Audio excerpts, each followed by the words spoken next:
Bonjour à tous, on se retrouve aujourd'hui pour un nouvel épisode de Summer Pockets. Aujourd'hui, l'épisode 24, qui est l'avant-dernier épisode de la série, mais qui n'a vraiment pas l'air d'être un avant-dernier épisode, soyons très très honnêtes. Donc, dans cet épisode, on va avoir Nanami qui va du coup travailler très très dur pour essayer de retrouver la saveur du riz sauté du père de Shiroi, en utilisant du coup tous les ingrédients qu'elles ont récupéré. Sauf que voilà, ça se joue beaucoup au niveau de la dose d'un petit peu tous les ingrédients, quoi. Parfois c'est trop sel, parfois c'est trop poivré, parfois ça l'est pas assez. Donc voilà, Nanami met vraiment la main à la pâte jusqu'à ce que Shiroa du coup soit satisfaite de ce travail-là. Et c'est quelque chose d'assez intéressant puisque du coup Nanami va récupérer des souvenirs en mangeant ce riz sauté-là, va se rendre compte qu'elle y a déjà mangé. Et du coup, j'ai trouvé ça très intéressant parce que du coup, très certainement que Shiroi s'est beaucoup entraîné pour retrouver la saveur du riz sauté de son père.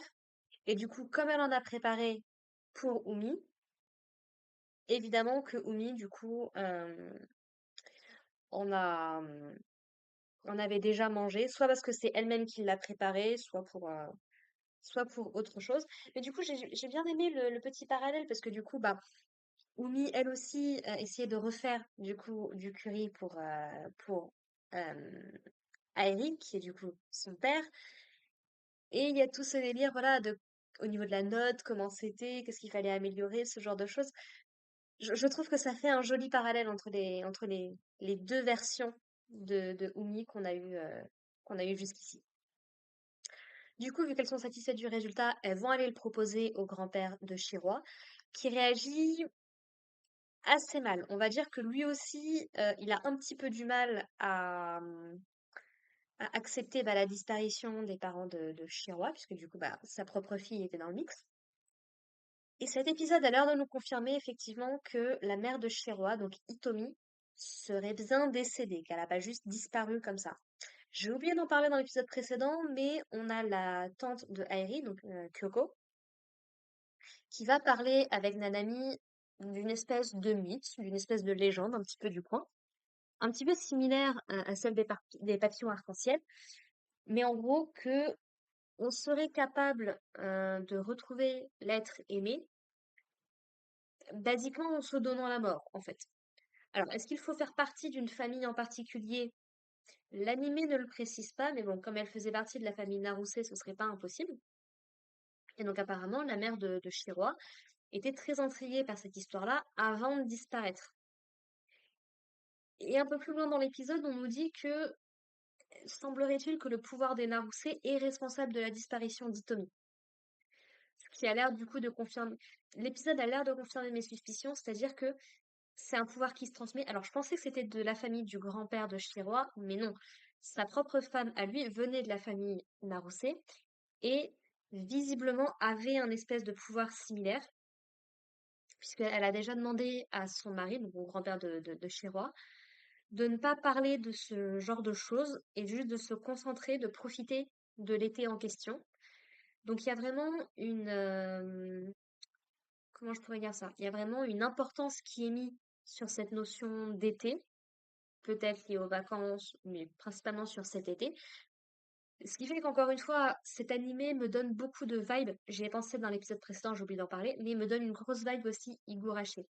Puisque dans Higurashi aussi, même si au départ on suit une affaire de meurtre et la découverte d'un personnage qui pourrait être Airi en soi, petit à petit, on découvre que ça va beaucoup plus loin que ça, qu'il y a une notion de voyage dans le temps et qu'il y a une notion d'un personnage qui répète malgré lui un été et plus, mais principalement l'été, les quelques jours, les quelques semaines qu'on voit dans la série. Donc voilà, Summer Pocket, c'est un petit peu un mix entre Clannad et Higurashi. Je sais plus si j'en avais déjà parlé, mais voilà, c'est intéressant.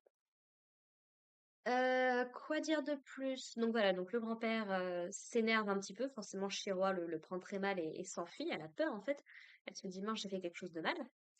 Et en fait, on va comprendre qu'il essaye un peu de la protéger, en fait, parce que ça fait seulement un mois que ses parents ont disparu, que sa fille, du coup, donc la mère de Shiroa, Hitomi, lui a demandé de prendre soin de sa fille juste avant de disparaître.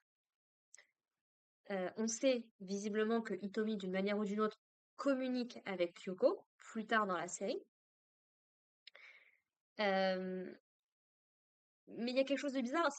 Les gens n'ont pas l'air vraiment de croire que Hitomi aurait pu abandonner sa fille comme ça, même si son mari était mort.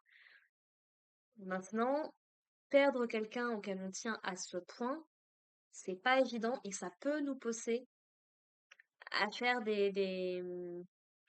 à faire des actions un peu stupides, on va dire ça comme ça.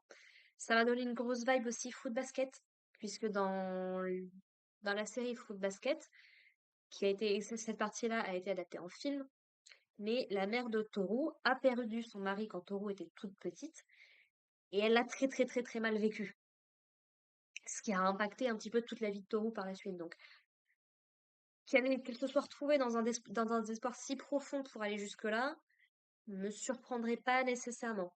Alors, il nous reste un épisode. J'ai quand même du mal à concevoir que la série peut terminer en un seul épisode. Bah, en même temps, en regardant Clannad, c'est vrai que ça prend un peu la même route aussi. On verra bien où ça nous mène, pour le coup. Est-ce qu'on aura plus d'informations sur Nanami, sur Umi, sur les papillons, sur les tisserands, sur...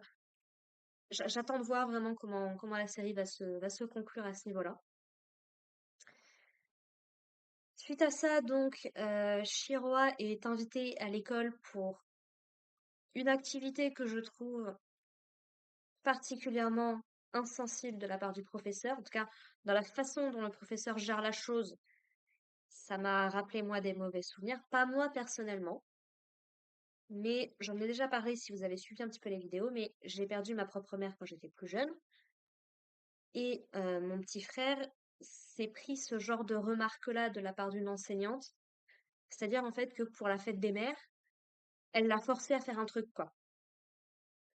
Et là, c'est un petit peu l'idée aussi, c'est: «Ah bah regardez, vous pouvez faire des petites lanternes, pour vos êtres proches».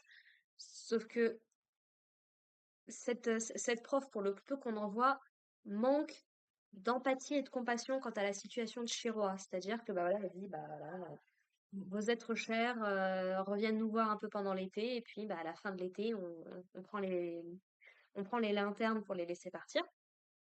Et en fait, Chiroa, bah, réagit un peu comme la jeune fille qu'elle a sauvée dans son propre arc à elle, en fait, quoi. Comment tu peux pas proposer ça à un enfant de cet âge-là? C'est déjà très compliqué pour un adulte, mais pour un enfant, Chiroa, elle, tout ce qu'elle voit, en fait, c'est qu'on veut que ses parents disparaissent, quoi. C'est si elle les laisse partir avec sa lanterne, eh ben, ils vont disparaître, ils vont la laisser toute seule, en fait. Je rappelle que ça fait que un mois. Donc, ouais, assez insensible. Je comprends totalement l'idée derrière. C'est très très beau et autres.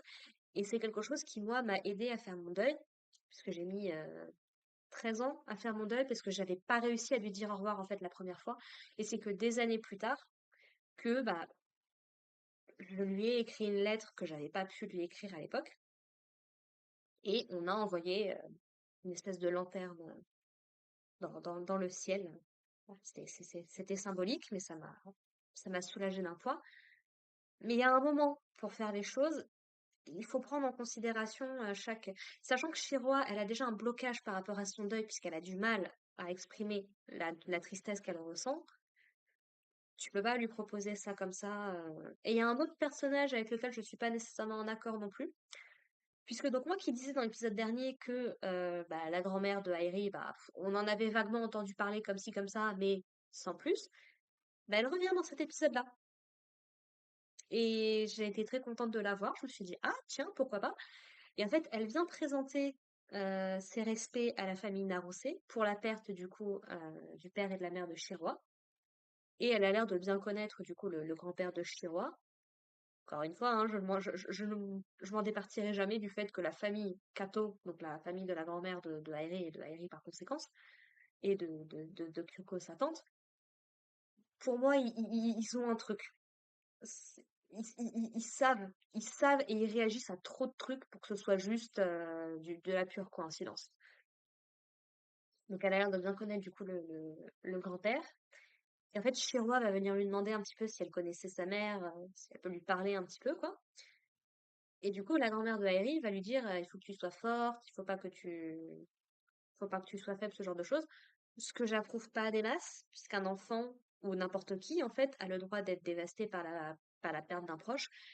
Et justement, essayer d'être trop fort, au contraire, en général, ça veut dire qu'il y a des trucs qui sont pas résolus et que ça va te ronger encore longtemps.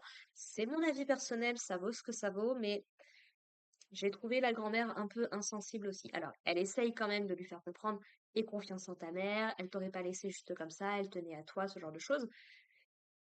Mais voilà, ça aurait pu être mieux foutu, je pense. Voilà. Après. Et du coup, donc, Nanami arrive à retrouver Shiroi, parce qu'en fait, Shiroi, suite à l'épisode de la lanterne, en fait, a jeté, a complètement détruit la lanterne qu'elle était en train de faire et s'est sauvée.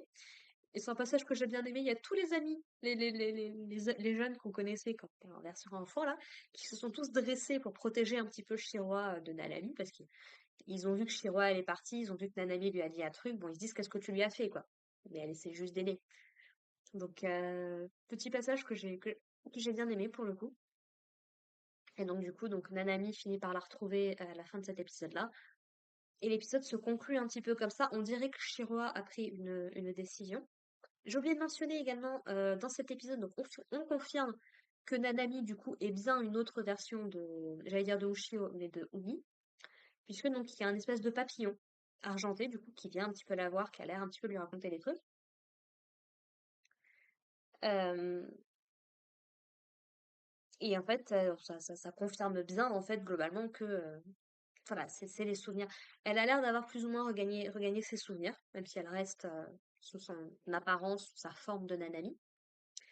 On a également Shiroa qui va un petit peu s'intéresser, parce qu'elle entend du coup la grand-mère de Airi, qui précise que bah apparemment ils auraient perdu Hitomi notamment à cause du pouvoir de la lignée Naruse. Et l'idée c'était bah, que Shiroa et sa mère avaient le même type de pouvoir, parce que Shiroa fait un rêve avec un papillon qui vient lui dire qu'elle est capable de retrouver quelqu'un, a priori sa mère. Et du coup, voilà, il se passe des trucs un petit peu, je sais vraiment pas où la série va se terminer, mais très, très, très hâte de voir. Il me semble en tout cas que l'épisode 25 est le dernier de la série. Voilà.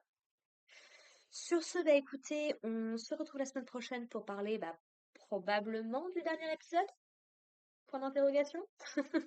Sinon, il restera encore un épisode, mais on se retrouvera en tout cas pour conclure tranquillement la série. Euh, Franchement, ce dernier arc fait vraiment du bien, je trouve, à la série. Il permet un petit peu de respirer après tout ce qu'on a eu jusqu'ici. Donc, franchement, je suis contente de reprendre là-dessus. Voilà, voilà. Sur ce, eh bien, écoutez, portez-vous bien, prenez soin de vous, prenez soin de vos proches, et à la prochaine. Allez, bye les gens.